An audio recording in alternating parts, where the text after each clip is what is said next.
अस्सलाम वालेकुम। हाँ जी यूट्यूब वाले भराओ क्या हाल चाल है। उम्मीद है सारे भरा ठीक हो। साढ़ा सारे भरावां दा शौक भी अच्छे जा रहा सी। मैं गुलाम मुस्तफ़ा तुसी देखन लगे हो पवांच पिजन चैनल। जी दोस्तों सुबह 9 का टाइम हो गया तो माशाल्लाह मौसम चेक करो तो असानी नहर भी सूख गई है। चेक करो कल नहीं सुक्की है। कल बड़ा शिकार खेड़िया बंदियां चेक करो सही है। पानी लै गया बिल्कुल सूख गई है। थोड़ा हल्का फुल्का है वै बाकी जनाब तबीयत अगे बड़ी ख़राब हुई है तो फिर भी जनाब बंदे आने करके खान बड़ी औखी है। लेकिन मैं पति के आना मैं आना भाई जड़ी करके खाने ना मज़े ना यकीन करो किसी शैऊ बिच नहीं।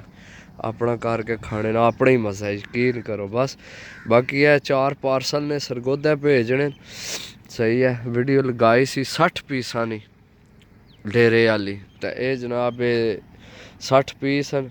काटन वड्डे लेन खुले डुले आज़ाद न विच कबूतर। बाकी गड्डी आमने वाली है थोड़ा ही टाइम रह गया तो मैं चलो खलोते हैं वेले तो जनाब वीडियो बना दी। गड्डी आ रही है तो कोई आवाज़ ही नहीं आवाज़ आमनी है भी गड्डी नहीं तो पता ही नहीं लगना पे गड्डी कित्थे हूँ आई है सामने कार चेक करो। ट्रैक्टर ट्राली वाला थल्ले गए होटल तो चाह पीन। बाकी इंशाल्लाह जनाब मिलने रहसा आमने रहसा वीडियो अच्छियाँ लैके। ओके अल्लाह हाफिज़।